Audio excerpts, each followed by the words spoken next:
Imagine você saindo de casa numa quinta-feira qualquer para realizar um experimento científico e nunca mais voltando para casa. Imagine você sendo encontrado 4 dias depois no alto de uma colina, vestindo seu melhor terno, deitado ao lado do seu melhor amigo, ambos usando estranhas máscaras de chumbo cobrindo completamente os rostos. Vocês estão mortos, sem ferimentos aparentes, sem sinais de violência.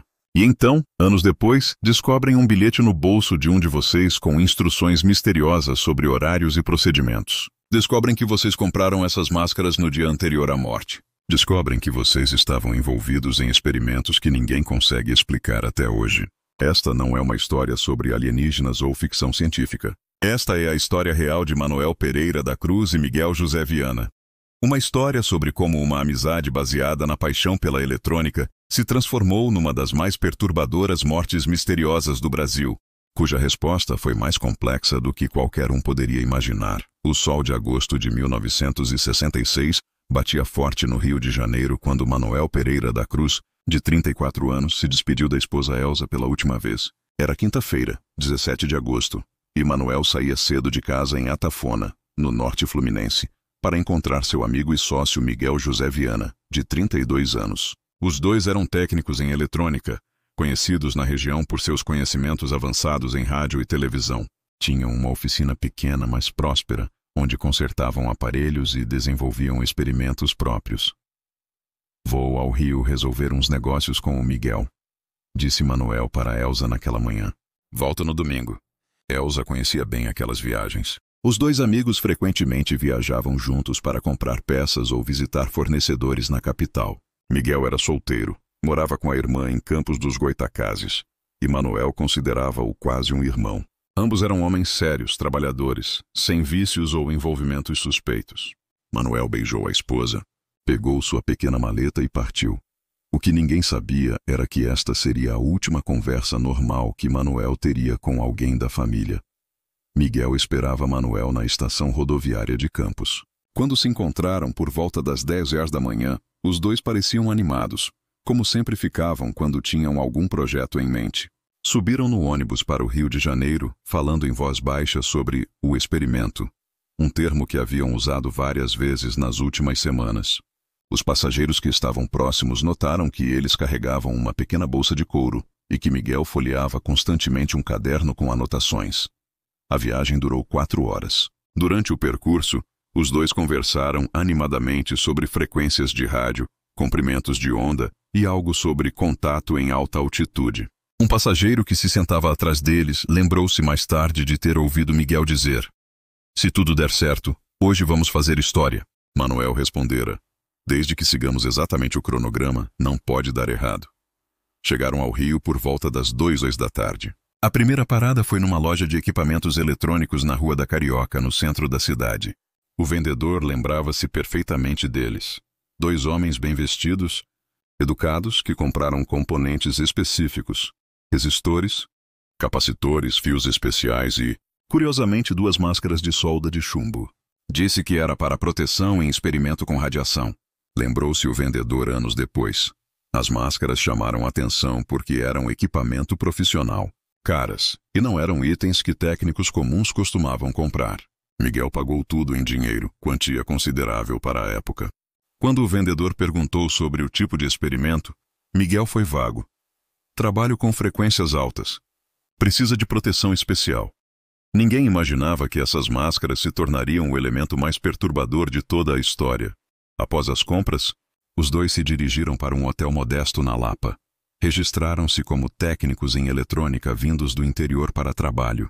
O recepcionista notou que eles carregavam, além da bagagem normal, uma maleta pesada de metal e uma bolsa com equipamentos. Perguntei se precisavam de ajuda com o peso, mas eles disseram que era material delicado e preferiam carregar sozinhos, relatou o funcionário. Durante a noite de quinta-feira, foram vistos no restaurante do hotel jantando tranquilamente. Falavam baixo, consultavam frequentemente o caderno de Miguel e pareciam estar revisando algum tipo de cronograma. Por volta das 22h, subiram para o quarto. O funcionário da recepção noturna disse que não houve ruídos estranhos, nenhuma movimentação suspeita. A sexta-feira, 18 de agosto, começou cedo para eles. Desceram para o café da manhã às 6h30. Bem vestidos, Miguel usava terno cinza claro, Manuel, terno escuro. Comeram rapidamente, pagaram a conta do hotel e saíram carregando suas bagagens. O porteiro se ofereceu para chamar um táxi, mas Miguel disse que preferiam ir de ônibus. Esta foi a última vez que alguém os viu vivos. O que ninguém sabia era que eles tinham um destino muito específico em mente: o Morro do Vintém, em Niterói. O Morro do Vintém era conhecido como um local isolado, de difícil acesso, com uma vista privilegiada da Baía de Guanabara. Não era destino turístico nem tinha qualquer instalação comercial. Para chegar lá, era necessário pegar uma barca para Niterói e depois enfrentar uma trilha íngreme de quase 1 hora. Não era lugar onde duas pessoas iriam por acaso.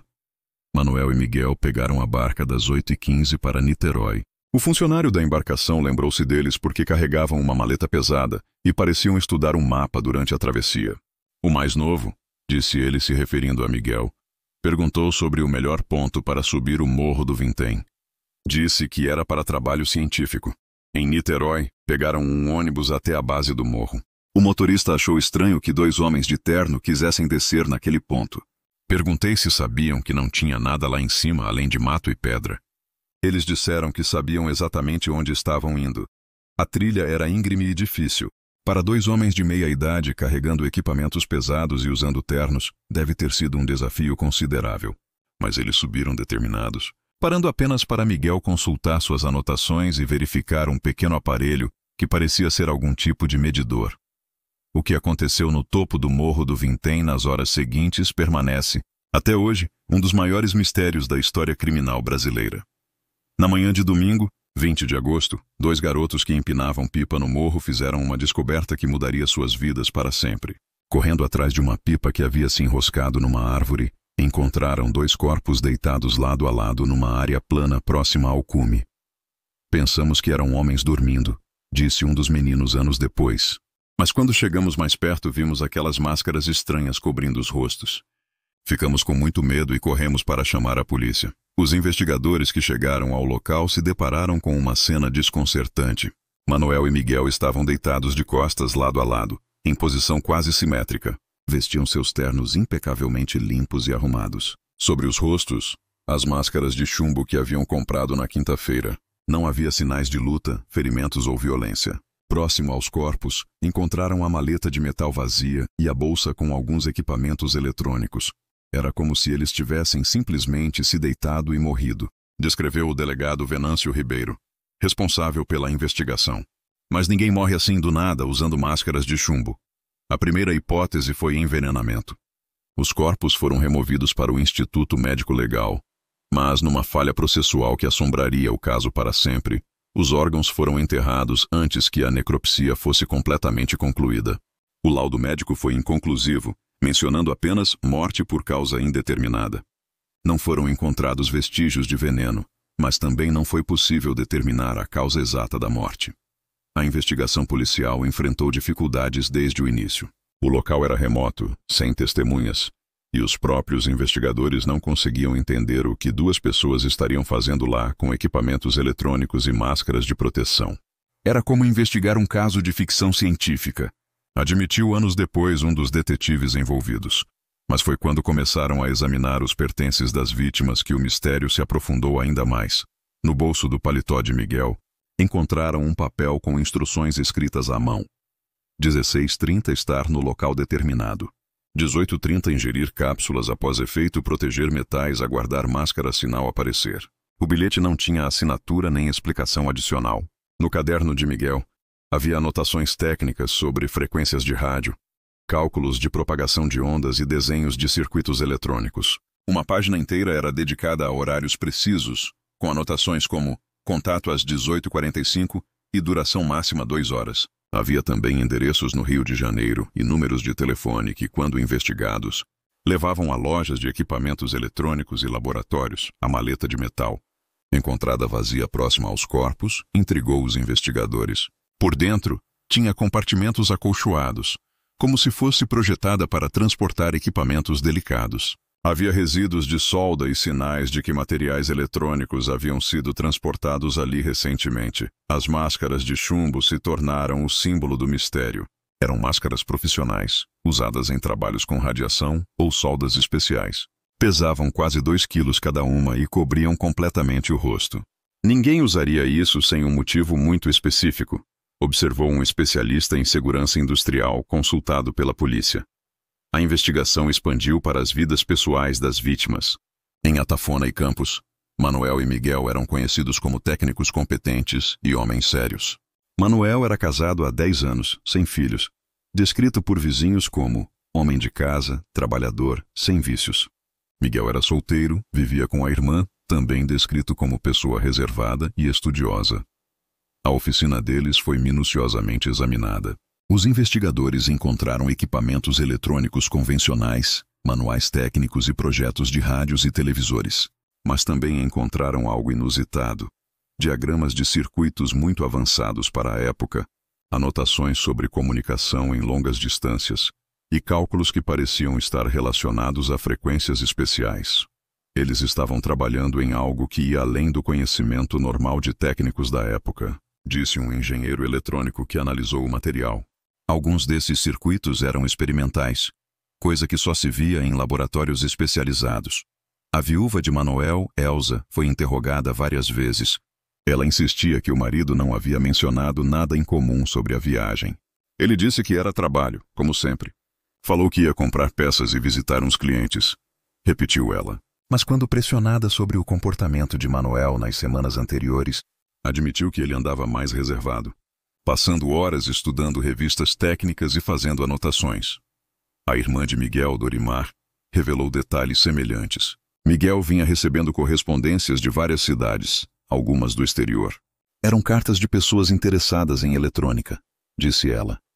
Miguel dizia que estava desenvolvendo um projeto importante, mas nunca explicou direito do que se tratava. O que ninguém imaginava era que essas correspondências se tornariam uma pista crucial. Entre os papéis de Miguel, a polícia encontrou endereços de grupos de radioamadores e entusiastas de eletrônica de várias partes do Brasil e América do Sul. Alguns desses contatos foram localizados e interrogados. A maioria confirmou que Miguel e Manuel estavam envolvidos em algum tipo de pesquisa sobre comunicação em frequências especiais. Um radioamador de São Paulo revelou informações perturbadoras. Segundo ele, Miguel havia entrado em contato meses antes perguntando sobre experiências com comunicação em alta altitude e proteção contra a radiação em experimentos eletrônicos. Ele parecia saber muito sobre o assunto, mais do que a maioria dos técnicos que conhecia, disse o radioamador. Outro contato, um professor de física de uma universidade carioca, admitiu ter fornecido informações técnicas a Miguel sobre propagação de ondas e efeitos da altitude na comunicação eletrônica. Ele disse que estava pesquisando comunicação com balões meteorológicos, explicou o professor. Parecia um projeto legítimo de pesquisa amateur. Mas foi a descoberta de um terceiro personagem que fez o caso tomar uma direção completamente nova. Investigando as correspondências de Miguel, a polícia localizou um homem identificado apenas como Dr. Mendes, que havia trocado várias cartas com as vítimas nos meses anteriores à morte. Quando encontraram o endereço e foram procurá-lo, descobriram que Dr. Mendes havia desaparecido de seu apartamento no Rio dias após a morte de Miguel e Manuel. Vizinhos disseram que o homem se mudara repentinamente, levando apenas uma mala e deixando móveis e pertences para trás. O porteiro do prédio lembrava-se que ele carregava sempre uma maleta similar à encontrada no Morro do Vintém e recebia visitas de homens de terno que pareciam cientistas. A investigação sobre Dr. Mendes revelou que ele não era médico nem doutor em coisa alguma. Seu nome verdadeiro era Eduardo Silva Santos, um técnico em eletrônica com conhecimentos avançados em radiologia que havia trabalhado em hospitais e laboratórios. Tinha histórico de envolvimento em experimentos não autorizados e havia sido demitido de 2 instituições por conduta inadequada. O apartamento abandonado por Eduardo foi examinado pela polícia. Entre os poucos pertences deixados para trás, encontraram anotações técnicas similares às de Miguel, fórmulas químicas não identificadas e, mais perturbador ainda, 2 recibos de compra de cápsulas de medicamentos não especificados em uma farmácia de manipulação. A farmácia foi investigada. O farmacêutico lembrava-se de Eduardo e confirmou que ele havia encomendado cápsulas com uma fórmula específica. Ele trouxe a receita de um médico, tudo parecia em ordem. disse o farmacêutico. Eram cápsulas com substâncias para pesquisa, nada ilegal, mas incomum. Quando a polícia tentou localizar o médico que havia prescrito as cápsulas, descobriu que a receita era falsificada. O médico cujo nome constava no documento nem conhecia Eduardo, nem havia prescrito coisa alguma. As cápsulas, segundo análise posterior, continham uma mistura de substâncias que poderia causar inconsciência sem deixar rastros óbvios. Esta descoberta deu à investigação uma nova teoria.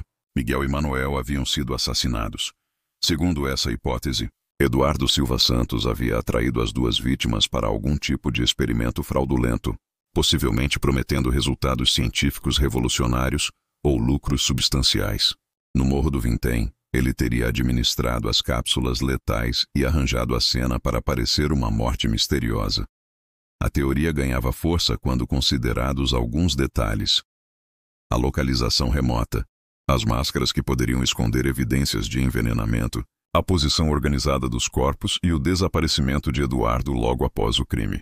Mas a teoria também tinha problemas. Não havia evidências físicas de que Eduardo estivesse no morro naquele dia. Não havia testemunhas que o colocassem com as vítimas. E mais importante, não havia motivo claro para o crime. Miguel e Manuel não eram ricos. Não tinham dinheiro considerável nem inimigos conhecidos. A investigação chegou a um impasse. Eduardo Silva Santos havia simplesmente desaparecido. Apesar de buscas intensivas, nunca foi localizado. Algumas teorias sugeriam que ele havia fugido para outro país, outras que poderia ter assumido nova identidade. Houve até quem especulasse que ele próprio poderia ter sido vítima de algum crime relacionado ao caso. Enquanto a polícia seguia a teoria do assassinato, outras explicações começaram a surgir. A imprensa da época explorou intensamente as circunstâncias misteriosas do caso. Jornais especularam sobre experimentos secretos, contatos com alienígenas e fenômenos sobrenaturais. A presença das máscaras de chumbo, os equipamentos eletrônicos e o local isolado alimentaram teorias cada vez mais fantásticas. Especialistas em ufologia se interessaram pelo caso, apontando similaridades com outros incidentes envolvendo pessoas que alegavam ter contato com objetos voadores não identificados. Alguns sugeriram que Miguel e Manuel estavam tentando estabelecer comunicação com alienígenas e morreram durante o contato. Essa teoria ganhou força quando surgiram relatos de moradores da região que afirmaram ter visto luzes estranhas no céu sobre o Morro do Vintém na noite entre 18 e 19 de agosto. Eram luzes que se moviam de forma não natural, disse uma testemunha. Não pareciam aviões nem estrelas. Outros moradores relataram ter ouvido sons estranhos vindos da direção do morro na mesma noite, descritos como zumbidos eletrônicos e barulhos como de máquinas. Um pescador que trabalhava na baía disse ter visto uma luz muito forte, iluminando o topo do morro por alguns minutos, durante a madrugada. Mais cientistas que analisaram o caso ofereceram explicações mais convencionais. Segundo eles, Miguel e Manuel poderiam estar conduzindo experimentos legítimos com radiação ou frequências especiais, sem perceber os riscos envolvidos. As máscaras de chumbo indicariam preocupação com proteção, mas talvez não soubessem que outros fatores poderiam ser letais. Eles poderiam estar trabalhando com materiais radioativos sem o conhecimento adequado sobre segurança, especulou um físico nuclear. Na década de 1960, informações sobre radiação não eram amplamente divulgadas. Técnicos curiosos poderiam facilmente se meter em situações perigosas. Esta teoria explicaria a morte por causas não determinadas, a presença das máscaras e o local isolado. Miguel e Manuel teriam escolhido o morro para evitar interferências em seus experimentos, sem saber que estavam se expondo a riscos letais. Mas mesmo essa explicação científica não respondia a todas as perguntas. De onde teriam obtido materiais radioativos? Por que a maleta estava vazia quando foram encontrados? O que aconteceu com os equipamentos que obviamente haviam levado? Anos se passaram sem respostas definitivas. O caso foi oficialmente arquivado como morte por causa indeterminada, mas nunca foi esquecido. Tornou-se parte do folclore brasileiro de mistérios não resolvidos, inspirando livros, documentários e incontáveis teorias. A viúva de Manuel, Elza, nunca se conformou com a falta de explicações. Meu marido era um homem simples, trabalhador, dizia ela. Não estava envolvido em nada estranho ou perigoso. Alguém sabe o que aconteceu e não está falando. Ela morreu em 1989, levando consigo a esperança de um dia entender o que aconteceu com Manuel. A irmã de Miguel, Dorimar, também buscou respostas por décadas. Contratou detetives particulares, consultou especialistas e até médiuns na tentativa de compreender a morte do irmão. Miguel era cuidadoso demais para se meter numa situação perigosa sem saber, insistia ela. Alguém o enganou ou forçou a fazer aquilo. Na década de 1980, novas evidências surgiram quando documentos governamentais foram desclassificados. Revelou-se que na época do incidente, o Exército Brasileiro estava conduzindo experimentos secretos com comunicação eletrônica e havia interesse militar em pesquisas sobre radiação.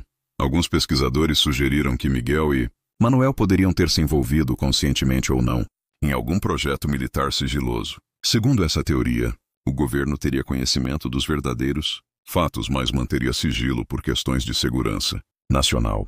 Documentos encontrados nos arquivos militares mencionavam experimentos com civis especializados e testes de equipamentos em áreas isoladas durante o período. Embora não citassem especificamente o caso do Morro do Vintém, a similaridade de datas e circunstâncias levantou suspeitas, mas oficiais militares da época negaram qualquer envolvimento. Não havia nenhum projeto que justificasse o que aconteceu com aqueles homens, declarou um coronel aposentado que trabalhou com comunicações na década de 1960. Se fosse experimento militar, haveria protocolos de segurança que impediriam mortes acidentais. O mistério das máscaras de chumbo permanece. Mais de 5 décadas depois, como um dos casos mais intrigantes da história brasileira, investigadores modernos, usando tecnologia atual, tentaram reexaminar as evidências disponíveis. Análises forenses dos equipamentos encontrados no local revelaram que continham componentes avançados para a época, alguns com características que sugeriam uso em comunicação de longa distância ou detecção de sinais específicos.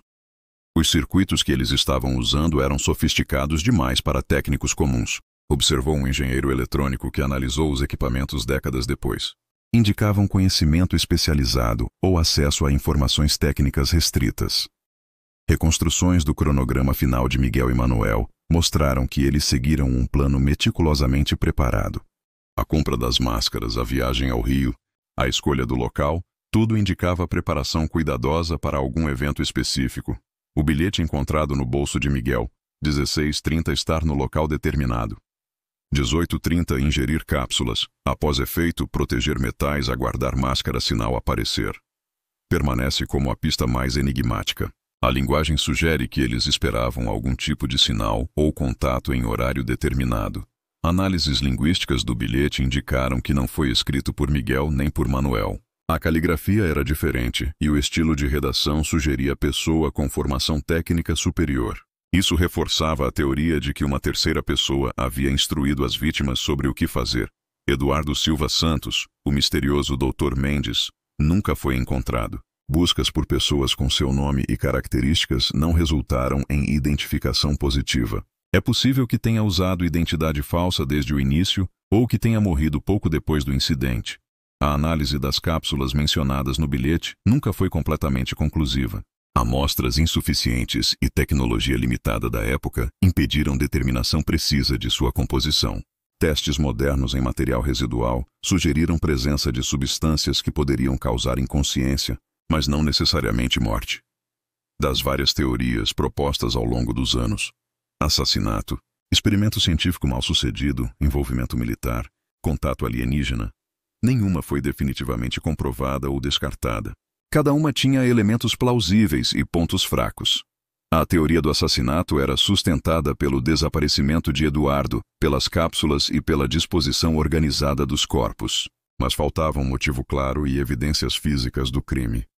A teoria do experimento científico explicava os equipamentos, as máscaras e o local isolado, mas não esclarecia a origem dos materiais nem o que causou exatamente a morte. A teoria militar dava contexto histórico e explicava o possível acesso a equipamentos avançados, mas não havia confirmação oficial nem documentação específica.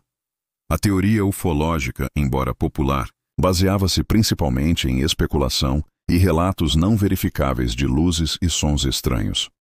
O mistério das máscaras de chumbo tornou-se mais que um caso policial. Transformou-se em símbolo das limitações da investigação criminal e da persistência de enigmas em uma sociedade que busca explicações racionais para todos os fenômenos. Para as famílias de Miguel e Manuel, a falta de respostas foi uma tortura que durou décadas. Parentes próximos morreram sem saber o que realmente aconteceu com seus entes queridos naquela tarde de agosto de 1966. Para a sociedade brasileira, o caso representou o encontro com o inexplicável em uma época de modernização e racionalização. Em plena década de 1960, quando a ciência e a tecnologia prometiam resolver todos os mistérios, surgiu um enigma que desafiou todas as tentativas de explicação. A investigação oficial pode ter sido arquivada, mas o interesse público nunca cessou.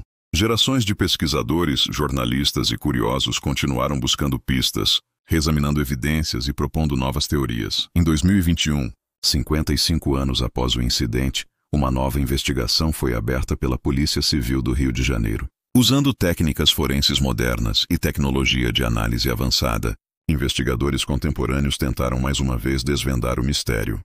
Análises de DNA em materiais preservados, reconstrução digital da cena do crime e entrevistas com parentes sobreviventes trouxeram novos dados, mas ainda não foram suficientes para uma conclusão definitiva. O que sabemos com certeza é que 2 homens trabalhadores e honestos subiram um morro em uma tarde de verão, seguindo instruções de alguém para algum propósito específico, e morreram em circunstâncias que desafiaram gerações de investigadores. Miguel José Viana e Manuel Pereira da Cruz não eram aventureiros nem pessoas propensas a riscos desnecessários. Eram técnicos competentes, homens de família, com reputação sólida em suas comunidades. O que os levou ao Morro do Vintém, naquele 18 de agosto, foi algo suficientemente convincente para fazê-los abandonar suas rotinas seguras e se aventurar no desconhecido. A resposta a esse mistério pode estar enterrada com eles, perdida com o desaparecimento de Eduardo Silva Santos, ou guardada em algum arquivo oficial ainda não revelado. Ou talvez a verdade seja mais simples e mais perturbadora do que qualquer teoria já proposta.